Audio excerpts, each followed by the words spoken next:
G'day Knackers, today I'm going to give you the rundown on general traits in Hearts of Iron 4. We're going to mainly focus on the inheritable traits, I'm going to teach you how to grind them, and which one's worth going for. Let's kick into it.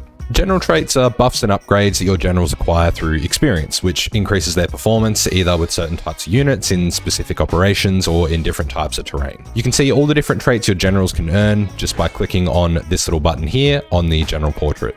There are 4 different types of traits. You've got earned traits, general traits, field marshal traits, and terrain traits. There are also personality traits which can't be changed or earned, and we aren't really going to look at them today.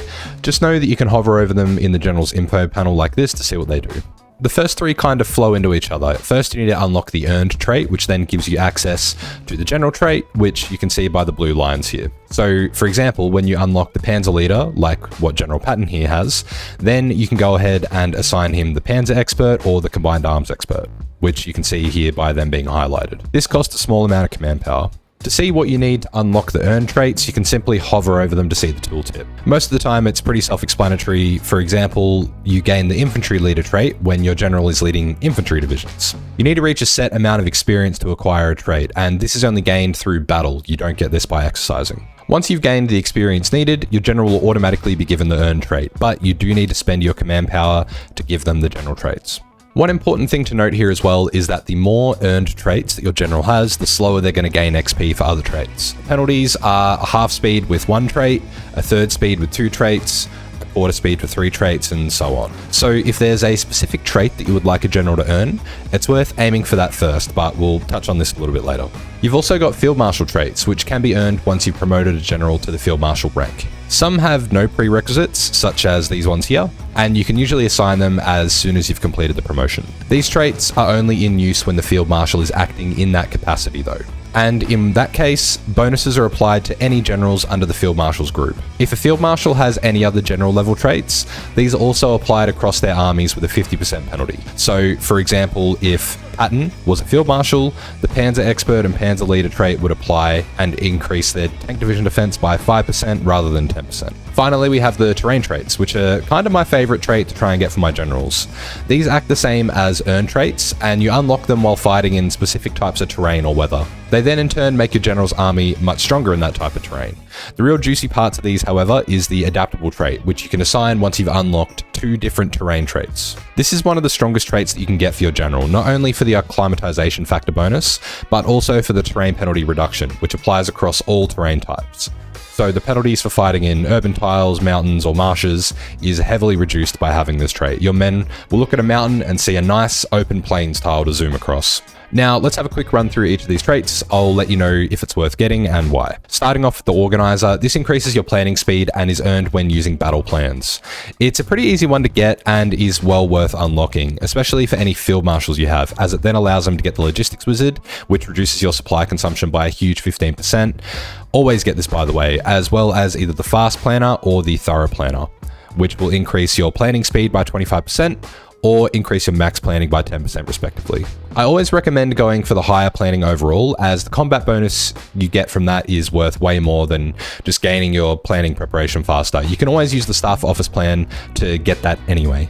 Continuing down, we have the Panzer leader, which is gained by using a division with over 40% armored units in it, so 40% tank battalions. That then increases your armor's speed and attack, and this also leads to the Panzer expert and the combined arms expert, which buff the defense of your tanks and motorized/mechanized respectively. These ones are always worth getting for your tank general, which you should hopefully have a general specifically for your tank divisions, or if you're doing a mechanized game, you can get the combined arms for that reason too, but it's honestly not as vital. Cavalry leader and Cav expert are probably not worth going for. Even if you use cavalry early in the game, it's not really for their combat effectiveness, as I learned quickly in a video I did with a Cav only playthrough of the UK.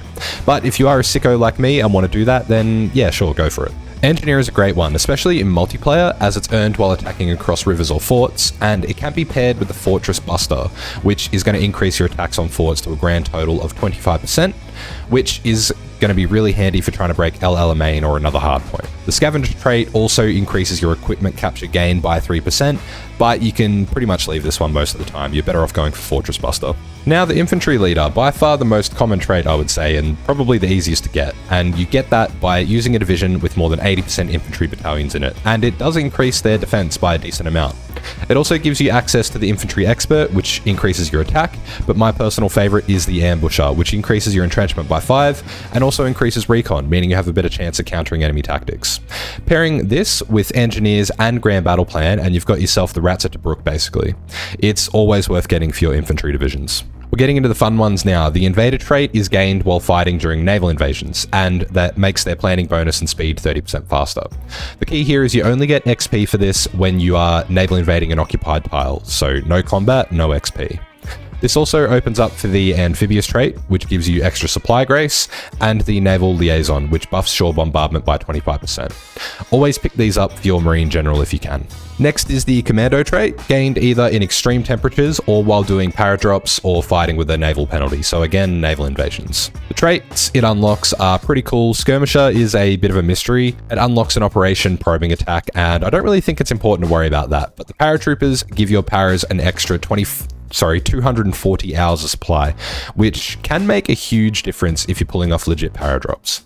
Also, the Camouflage Expert is great for when you don't have air supremacy, as it reduces enemy CAS damage by 50% at the cost of the air supremacy bonus that you would have in battle. But to be honest, if you're getting this trait, you probably don't have air supremacy to begin with, so you're not really losing anything there. The bottom two here are situational but decent. Trickster itself isn't anything to write home about, but Improv Expert and Guerrilla Fighter are great. Improv Expert makes you move faster on land and gives you the makeshift bridges operation, which will decrease the penalty from river crossings. Also, the Guerrilla Expert increases your entrenchment speed, so pair this one with Ambusher and you're sitting pretty. Skilled Staffer is a fun one because you can increase your general's command capacity to 30 divisions with no penalties.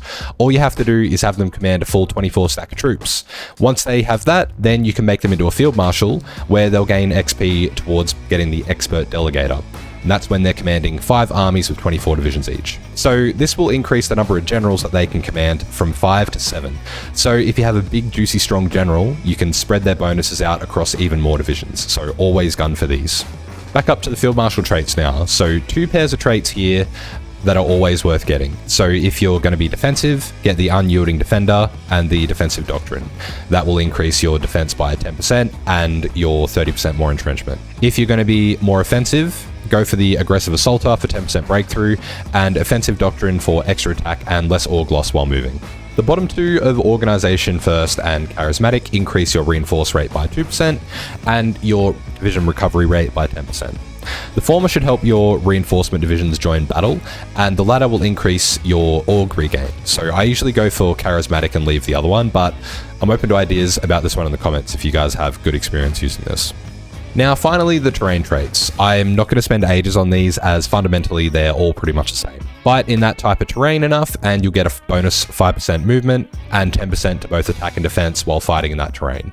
So the exception being the Winter Expert, where the temperature has to be below 10 degrees Celsius and it will give you a 50% buff against winter attrition. Bet Schittler wished he had that, hey. Winter Expert is the level up from this and it increases your performance in winter even further.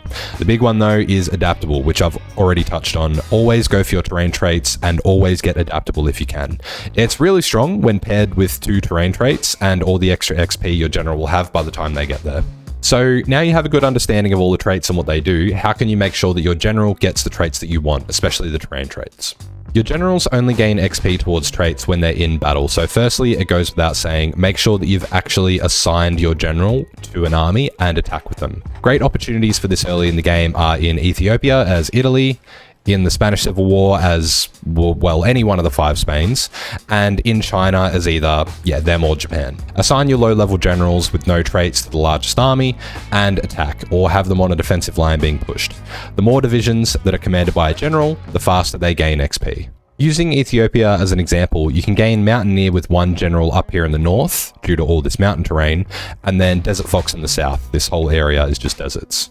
Attack with them, and then once you move the enemy back, you can go ahead and delete your, assume your troops are pushed all the way up here, then delete your frontline order and put a fallback line back where you started.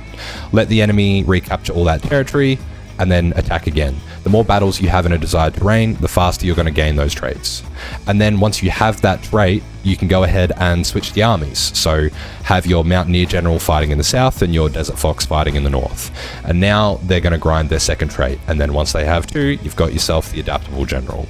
Now, obviously, not every country can go to war early like this, but you can also send volunteers to foreign wars. The key here again is to not only have as many divisions as you can, but also have as wide of divisions as you can. The more battalions in a particular division, the more XP you're going to gain, so it can be worth making a separate volunteer template and then growing its size over time to get more XP from them.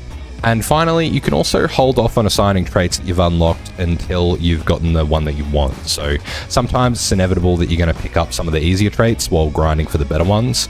Apart from the earned traits, obviously you can't do anything about that, but what you can do is hold off from these general traits until you've gained your desired one. With less traits, you'll suffer less of the XP gain penalty, and you can always add them onto your general later after you've gotten the trait that you're looking for.